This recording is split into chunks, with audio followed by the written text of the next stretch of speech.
The devil എന്ന കാർഡിലൂടെ Angeles നിങ്ങൾക്ക് തരുന്ന ഗൈഡൻസ് ഇതാണ്. അതായത് ഏതോ ഒരു ഹാബിറ്റോ അല്ലെങ്കിൽ നിങ്ങളുടെ തന്നെ ചിന്തകളോ അല്ലെങ്കിൽ വേറെ ഏതോ ഒരു നിങ്ങളുടെ റിലേഷൻഷിപ്പോ എന്തോ നിങ്ങളുടെ സമാധാനം ഇല്ലാതാക്കിക്കൊണ്ടിരിക്കുന്നുണ്ട്. നിങ്ങളുടെ പോസിറ്റീവ് എനർജീനെ നെഗറ്റീവ് ആക്കുക, അല്ലെങ്കിൽ നിങ്ങളുടെ എനർജി ഇല്ലാതെ ഡ്രെയിൻ ചെയ്തുകൊണ്ടിരിക്കുന്നുണ്ട് നിങ്ങളെ.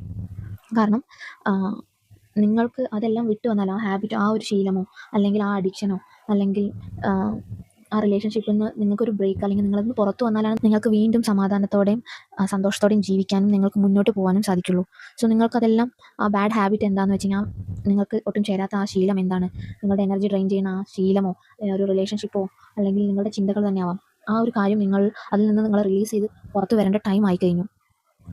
നിങ്ങൾ എത്ര വേഗം എത്ര സ്ട്രോങ് ആയിട്ട് ആ ഒരു ചെയിൻ നിങ്ങൾ ബ്രേക്ക് ചെയ്യുന്നോ അതിനുശേഷം മാത്രമേ നിങ്ങൾക്ക് നിങ്ങളുടെ ശരിക്കുമുള്ള വാല്യൂ എന്താണെന്ന് മനസ്സിലാവുള്ളൂ. ഫ്രീഡം നിങ്ങളുടെ മൈൻഡിലാണ് ആദ്യം സ്റ്റാർട്ട് ചെയ്യുന്നത്. സോ ഏഞ്ചൽസ് പറയുന്നത് നിങ്ങളുടെ പേടി അല്ലെങ്കിൽ നിങ്ങളുടെ കുറ്റബോധം, നിങ്ങളുടെ സെൽഫ് ഡൗട്ട് എന്തോ ആയിക്കോട്ടെ, അതൊന്നും നിങ്ങൾക്കത് ആവശ്യമില്ല. കാരണം അത് നിങ്ങൾക്ക് ഒരിക്കലും നല്ലത് ചെയ്യുന്നില്ല. So what ever is draining your energy, please stop that habit or relationship or what ever. അത് ചിലപ്പോൾ നിങ്ങളുടെ തോട്ടായിരിക്കാം, നിങ്ങളുടെ മൈൻഡ് ആയിരിക്കാം. ആ ഒരു ഓവർ തിങ്കിങ് പ്രോസസ്സ് എല്ലാം സ്റ്റോപ്പ്